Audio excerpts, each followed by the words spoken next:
And as students in Madison City Schools stay home and online this morning, a majority of students in Decatur City Schools will head back to the classroom. Another beautiful shot of the sun rising up there above the city of Decatur this morning. To start the new school year, joining us now via Zoom this morning is Decatur City School Superintendent Dr. Michael Douglas. Dr. Douglas, good morning.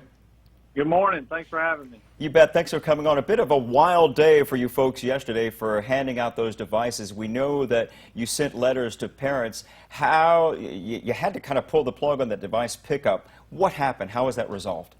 Yeah, most of our students, grades 3 through 12, already have a device, but we were trying to get our iPads in grades K through 3 out to our parents. But everybody, even if they had a device, was getting in the line, even though they had a device. They thought they were going to get another device. So we backed up traffic and had to shut it all down. But no worries. We told them all, hey, we'll make contact today, and we'll probably have them come to their individual school, get their device. Unlike other districts, we're kind of open 2 separate schools. You're open in your traditional school, and then you're open in your virtual school. Our virtual school, we'll spend the next 3 days getting those devices out, and then we'll probably get them started on Monday. So everybody's starting, but we'll spend the next 3 days cleaning up the device pickup.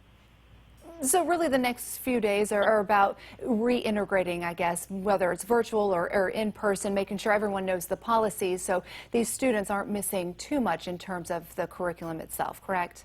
No, I mean, the first few days, especially now, is going to be orienting to our procedures, getting to know your teacher, and, really just gauging our students, how they are, their mental health. I mean, we haven't been in school in 4 months, so I have a saying, before you teach them, you got to reach them. So we're going to get reacquainted with our students, figure out where they are in terms of assessing where they're at, but also, just getting them used to walking around the halls with a mask, using hand sanitizer, and all the cleaning protocols that we have in place. Like that saying, before you teach them, you have to reach them. That's pretty awesome.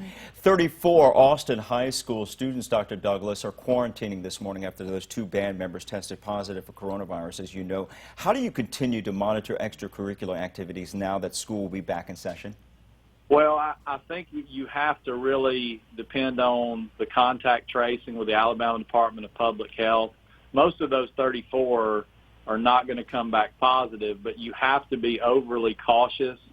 And anybody that had close contact, you're going to have to quarantine. And by quarantining those 34, that assures that if one of those 34 has a positive case, that it doesn't spread throughout your district or throughout your band. So I know for a student, hey, I'm not sick, I don't have any symptoms, you have to contact trace and you have to be overly cautious. But it's just something we're going to have to deal with because if we do have issues that we feel like are getting beyond 2, or if we have a multitude, then that would force either a school or a classroom or even the entire district to have to shift to a full virtual setting.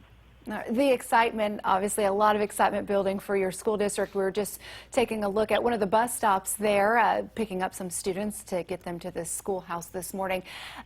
After the excitement wears off from returning to school, how do you fight fatigue with social distancing and masking policies for students and staff? Well, I just think it just has to be a part of this new normal. And we have stressed, our parents, we put out a plan and we told our parents, that we were going to require the mask, the things we were going to do. And I think a part of your community trusting you is you have to stay vigilant. And they need to see that, these safety measures aren't just going to last a week or a month, but they're going to, that's our new normal. It certainly is, and we ask all superintendents such as yourself, especially after this excitement begins, how do you maintain that, how do you sustain that? In the meantime, we do appreciate you joining us again, Decatur City School Superintendent Dr. Michael Douglas. All the best for you, all the staff, the kids, everybody out there during this new normal. Thank you. God bless you guys. All right, time now is